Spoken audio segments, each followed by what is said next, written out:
بسم اللہ الرحمن الرحیم۔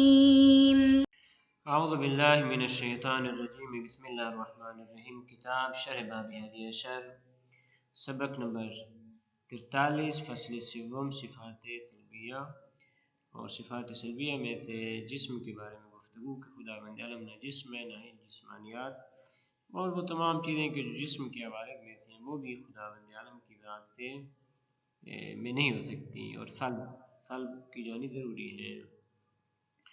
تو اس حوالے سے جو ہماری آخری گفتگو تھی وہ یہ تھی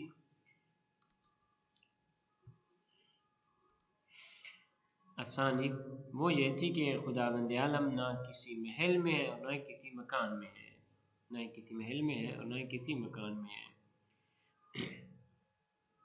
اور اسی طرح خداوند عالم کے لیے کوئی جہت بھی نہیں ہے۔ تو آج یہ دوسری بات، بس پہلی بات یہ تھی کہ خداوند کریم کسی محل میں نہیں ہے، اور دوسری یہ کہ خداوند عالم کسی جہت میں بھی نہیں ہے۔ یہ صفات سلبی میں سے ہے۔ الثانی، جناب شان مقداد فرماتے کہ انہ تعالی لیس فی جہتین، خداوند عالم کسی جہت کی طرف بھی نہیں ہے۔ بس نہیں کہہ سکتے مثلا اوپر کی طرف ہے خدا، یا نیچے کی طرف ہے، یا جو جہات ستہ ان میں سے کسی ایک کی طرف ہے۔ فرماتے خداوند عالم کی ہاں یہ چیز نہیں ہے۔ البتہ سبحان الاسرا بعبد لیلا من المسجد الحرام الى المسجد الاقصى الذي باركنا حوله، خداوند عالم کی ذات اپنے عبد کو اوپر کی طرف لے گئی۔ یا وعلی العرش استوى، خداوند عالم عرش کے اوپر ہے۔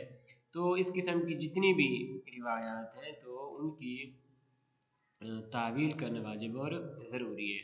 اس کی وجہ یہ ہے کہ جب دلائل عقلیہ اس بات کو ثابت کر رہے ہیں کہ خداوند عالم نہ ہی جسم اور نہ ہی لواحق کے جسم رکھتا ہے، اور اس میں جتنے بھی عوارض ہیں یہ خداوند عالم کے ہم ممتنع ہیں، تو جو نقلی ظواہر ہوں گے ان کی تعویل کرنا ضروری ہوگی۔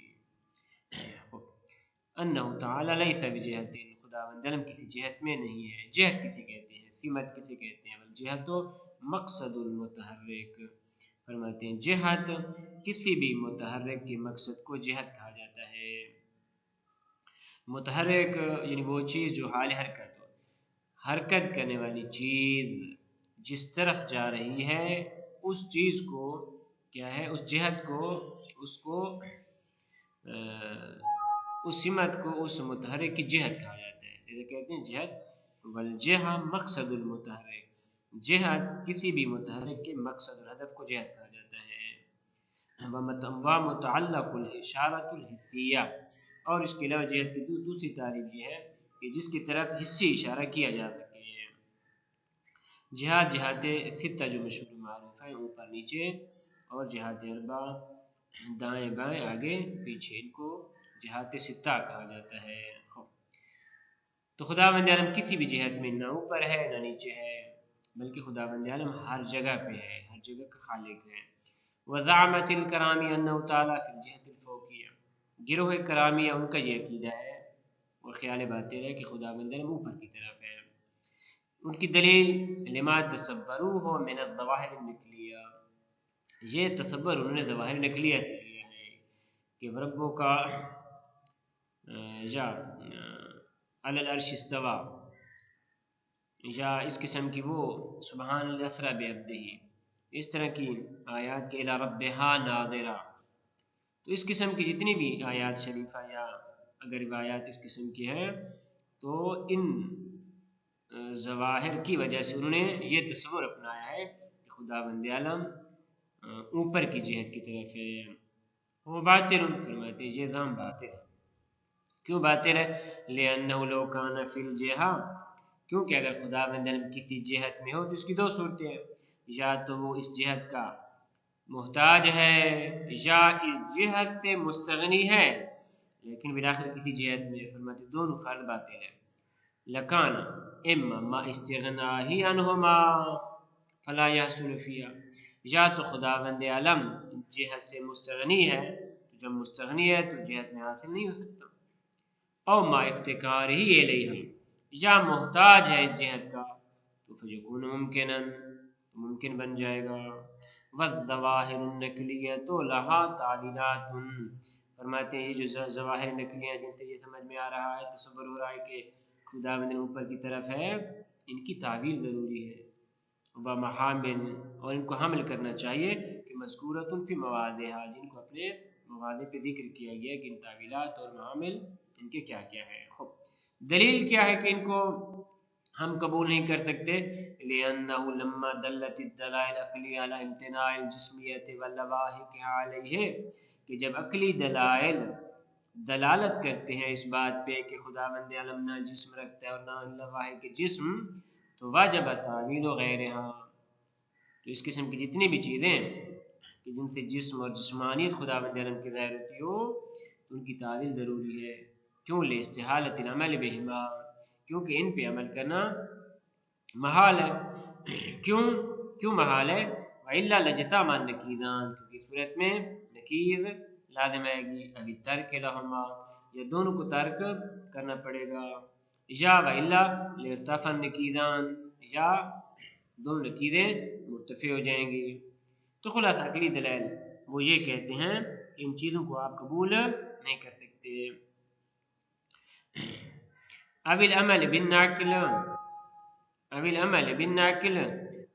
و اطراح العقل، یا یہ کرنا پڑے گا کہ آپ ناقل پہ عمل کریں اور عقل کو ترک کریں۔ ظاہر جب آپ عقل کو ترک کریں گے، صرف ناقل کو لیں گے، تو ناقل سے کیا ہوگا جی؟ وَإِلَّا لَازِمَ اطراح النقل ايضا، تو یہ لازم ہے کہ بالآخر آپ کو نقلیات بھی ترک کرنی پڑیں گے۔ لیترا اصل ہی، کیونکہ اصل میں جو چیز ثابت ہوتی ہے وہ عقل کے ذریعے ثابت ہوتی ہے، خود خداوند عالم کا ثابت ہونا یہ عقلی دلائل کے ساتھ ہے۔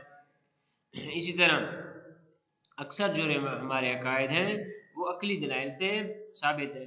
کیوں؟ کیونکہ اگر نقلی دلائل کو لیا جائے تو اکثر مقامات میں دور لازم آتا ہے۔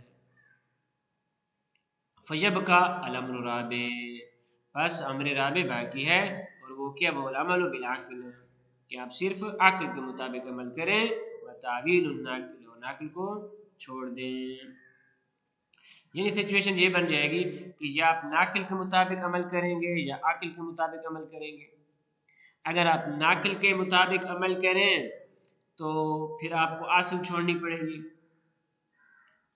اور اگر آپ عقل کے مطابق عمل کرتے ہیں اور ناقل کو بھی اپنے ساتھ لے کے چلتے ہیں، تو اس صورت میں یا اجتماع نقیضین پیش آئے گا یا ارتفاع نقیضین پیش آئے گا، یا یہ کہ آپ نہ عقل کے مطابق عمل کریں نہ ہی ناقل کے مطابق عمل کریں، اور یہ بھی ٹھیک نہیں ہے۔ یہ دوبارہ عرض کر رہے ہیں کہ 4 صورتیں بنائی ہیں۔ پہلی صورت یہ ہے کہ ناقل اور عقل دونوں کے مطابق عمل کریں۔ اگر ناقل اور عقل دونوں کے مطابق عمل کریں تو اس صورت میں اجتماع نقیضین پیش آئے گا، کیونکہ عقل کہتا ہے کہ خداوند عالم جسم نہیں رکھتا اور ناقل کہتی ہے خداوند عالم جسم رکھتا ہے۔ دوسری صورت یہ کہ آپ دونوں کو ترک کر دیں، نہ ہی عقل کو قبول کریں اور نہ ہی ناقل کو قبول کریں، تو اس صورت میں ارتفاع نقیضین لازم آئے گا۔ یا یہ کہ آپ ناقل کو لے لیں عقل کو چھوڑ دیں، تو اس صورت میں جب آپ ناقل کے مطابق عمل کریں گے اور عقل کو چھوڑ دیں تو آپ اصل کو چھوڑنا پڑے گا آپ کو۔ بس ایک ہی امر باقی ہے، اور وہ یہ ہے کہ آپ عقل کے مطابق عمل کریں، اور جو ناقل ہے ان کو آپ چھوڑیں نہیں، ترک نہ کریں، بلکہ آپ اس کی تعویل کریں کہ اس سے یہ مراد ہے۔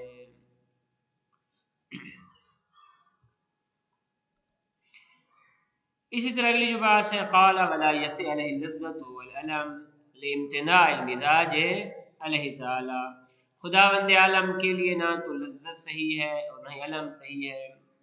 لذت ایسی چیز، آگے اس کی وضاحت آ جائے گی، جو ملائم للنفس ہے، انسان اس کو پسند کرتا ہے، نفس اس کو، روح اس کو پسند کرتی ہے۔ علم یعنی درد، کہ جو نفس کے منافی ہے، نفس اس سے نفرت کرتا ہے، اس کو اچھا نہیں سمجھتا۔ تو خداوند عالم کی ذات کیا ہے؟ نہ ہی اس کے لیے کوئی لذت ہے اور نہ ہی کوئی علم ہے۔ کیوں؟ کیونکہ لامتناع المزاج علیہ، کیونکہ یہ دونوں چیزیں مزاج کے خاصہ ہیں، مزاج سے ہی لذت اور علم حاصل ہوتی ہے، اور چونکہ خداوند عالم کی ذات مزاج نہیں رکھتا، اس میں لذت رکھتا ہے، علم رکھتا ہے۔ اقول، جناب اشارہ مقداد فرماتے ہیں العلم واللذت امران وجدانیان، امر لذت اور علم درد اور لذت، فرماتے یہ وجدانی امر ہیں، یعنی ہر ایک خود محسوس کر لیتا ہے، اور اس طرح بدیہی ہیں کہ ان کی تعریف کی ضرورت نہیں، ہر شخص کو پتہ ہے کہ لذت کسے کہتے ہیں، علم کسے کہتے ہیں، درد کسے کہتے ہیں، بچہ بھی اس کو محسوس کرتا ہے، بڑا بھی محسوس کرتا ہے، خوشی اور غمی۔ تو خلاصہ یہ امور وجدانی ہیں، اور جو وجدانی امور ہیں ان کی تعریف نہیں ہوتی، کیونکہ جب آپ ان کی تعریف کریں گے تو زیادہ سے زیادہ آپ شرح الاسمی تعریف کر سکتے ہیں، مزید اگر گہرائی میں جائیں گے تو پھر یا تسلسل پیش آئے گا یا دور پیش آئے گا۔ یہ اپنے مقام پہ ثابت ہو چکا ہے کہ بدیہی چیز کی آپ تعریف نہیں کر سکتے، اگر تعریف کریں گے تو صرف اور صرف شرح اسمی، مثلا وجود کسے کہتے ہیں، کہتے ہیں وجود ایک ایسی چیز ہے کہ جو بدیہی ہے، اس کی جب آپ تعریف کریں گے تو مزید مشکلات میں پڑ جائیں گے، لذا فلا یفتکران الی تعریف وقد یقال فیہم، البتہ بعض نے اس کی ایک تعریف کی ہے سمجھانے کی حد تک، لذت ادراک الملائم من حیث ہوا ملائم، فرماتے لذت سے مراد ایسی چیز کو درک کرنا کہ جو ملائم للنفس ہے، انسان اس کو پسند کرتی ہے، لیکن اس کا پسند کرنا اس حیثیت سے کہ ذاتاً اس کو پسند کرتی ہو، نہ کسی رابطے کی وجہ سے، کسی واسطے کی وجہ سے، اسے کہتے ہیں لذت۔ والالم ادراک المنافی من حیث ہوا منافی، اور علم اور درد فرماتے منافی اس حیثیت سے کہ منافی ہے، اس کا درد کرنا علم کہلاتا ہے۔ پھر ملائم اور منافی کبھی حسی ہوتے ہیں، یعنی انسان اپنے حواس خمسہ یا حواس باطنیہ کے ساتھ ان کو محسوس کرتا ہے، وہما قد یکونان حسیین، کبھی حسی ہوتے ہیں، مثلا بھوک، جیسے انسان بھوک محسوس کرتا ہے تو انسان کو کیا ہے، کھانا یہ اپنے لیے اچھا سمجھتا ہے، یا مثلا پیاس ہے باطنی لحاظ سے، یا مثلا انسان کو اگر چوٹ لگے تو درد محسوس کرتا ہے، تو فرماتے ہیں وہما قد یکونان حسیین، کبھی تو حسی ہوتے ہیں، وقد یکونان عقلیین، اور کبھی کبھار یہ عقلی ہوتی ہیں، لذت عقلی اور کیا نام ہے نفرت بھی عقلی۔ مثلا کس طرح، مثلا انسان، جس نے علماء کے بارے میں مشہور ہے کہ کتاب پڑھنے سے انہیں مزہ آتا ہے، یا اچھے خیالات سے انہیں کو مزہ آتا ہے، تو اس کو کہتے ہیں، البتہ عقلی اور چیزیں ہیں، ایک دفعہ صورت خیالی ہے، انسان کسی چیز کا تصور کرتا ہے، اور یہی تصور کی جو صورت خیالی ہے یہ انسان کو اچھی اور بھلی محسوس ہوتی ہیں، یہ بھی اسی حصی میں داخل ہے، یہ بھی اسی حصی میں داخل ہے۔ اس کے بعد جو اگلا مرحلہ عقلی، فرماتے عقلی مرحلے کے حساب سے مثلا کلیات، کہ جب ایک انسان جب ایک قاعدہ عقلی حل کر لیتا ہے تو اس کو ایک لذت سی محسوس ہوتی ہے، اسی طرح اگر وہ کسی قاعدہ عقلی کو حل نہیں کر سکتا تو اپنے لیے الم محسوس کرتا ہے، درد محسوس کرتا ہے، اسے کہتے ہیں عقلی۔ وقد یکونان عقلیین فإن الادراک ان کان حسیا فهما حسیان والا فعقلیان، ادراک اگر ادراک حسی ہو تو کہیں گے حسی، اگر ادراک عقلی ہو تو کہیں گے عقلی۔ اذا تکرر هذا، جب اس کی تعریف کا پتہ چل گیا اور اسی طرح اس کی اقسام کا پتہ چل گیا، فنقول، تو ہم کہتے ہیں اما الالم فهو مستحیل الاجماع من العقلاء، خداوند عالم کے لیے درد محال ہے، اجماع ہے تمام عقلاء کا۔ کیوں؟ کیونکہ علم تب ہوتا ہے جب کوئی چیز منافی ہو، اور کوئی بھی چیز خداوند عالم کے لیے منافی نہیں، اذا منافی لہو، خداوند عالم کی کوئی چیز منافی نہیں ہے۔ اما اللذہ، اسی طرح لذت، فإن كانت حسیۃ فكذلك، اگر لذت حسی ہو، فكذلك، وہ بھی ایسی محال ہے، کیونکہ خداوند عالم کے لیے کوئی چیز ملائم نہیں ہے، لأنها من طواب المزاج، کیونکہ یہ دونوں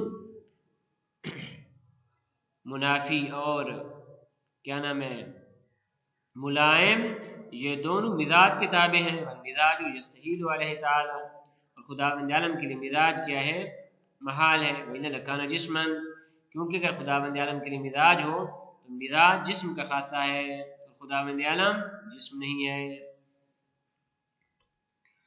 وَإِنْ كَانَتْ عقلیہ، اگر یہ لذت اور علم عقلی ہوں تو یہاں پہ بعض حکماء ہیں کہ جو کہتے ہیں نا خداوند عالم کہ ہاں یہ چیز ثابت ہے. فقد اثبتها الحکماء لہو تعالی، حکماء یعنی فلاسفہ نے اس عقلی لذت اور علم کو خداوند عالم کے لیے ثابت کیا ہے. وصاحب الیاقوت منا، اور متکلمین میں سے جناب صاحب یاقوت وہ بھی اس بات کے قائل تھے. کس طریقے سے ان کی دلیل کیا ہے؟ فرماتے ہیں ان الباری تعالی متصف بکمالہ اللائق بھی، کیونکہ خداوند عالم کی ذات تمام ان کمالات کے ساتھ کہ جو اس کی ذات کے لائق ہے متصف ہے. لے استحالت نقص علیہ، کیونکہ خداوند عالم کے لیے نقص محال ہے. وما ذالک فهو مدرک للذات وکمالہ، اور اسی کمال کے ساتھ متصف ہونے کے ساتھ وہ خداوند عالم درک کرتا ہے. پہلے گزر چکا ہے خداوند عالم مدرک ہے، وہ خدا کیا ہے وہ درک کرتے کس کو؟ لذات کو اور ان کے کمال کو. فیکون اجل مدرکن، پس خداوند عالم تمام مدرکین میں سے بڑا مدرک ہے. لأعظم مدرک، کیونکہ خداوند عالم مدرکات میں سے عظیم ترین مدرک کو درک کر سکتا ہے. بأتم ادراکن ولا نانی باللذت الا ذلک، اور ہماری مراد لذت سے یہی ہے. اور اسی بنیاد پر پھر وہ ثواب و عقاب کو بھی ثابت کرتے ہیں، اسی بنیاد پر پھر وہ جنت و جہنم کو بھی ثابت کرتے ہیں.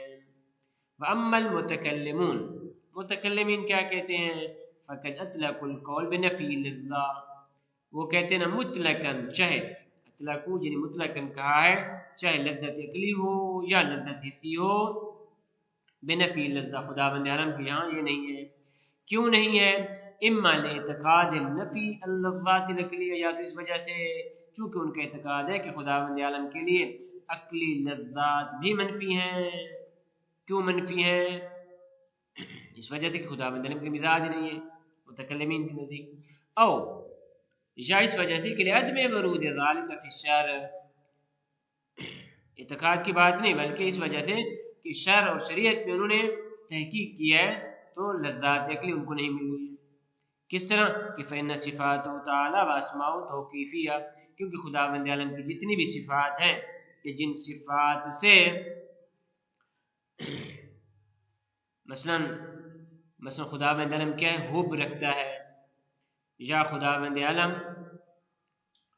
جبار ہے، تو یہ جتنی بھی صفات ہیں کہ جن کے اندر انسان یہ محسوس کرتا ہے کہ محبت و نفرت کی چیزیں پائی جاتی ہیں، اور محبت و نفرت یہ اسی علم اور لذت کے ساتھ ملتے ہیں، تو فرماتے ہیں یہ سارے سے توقیفی ہیں.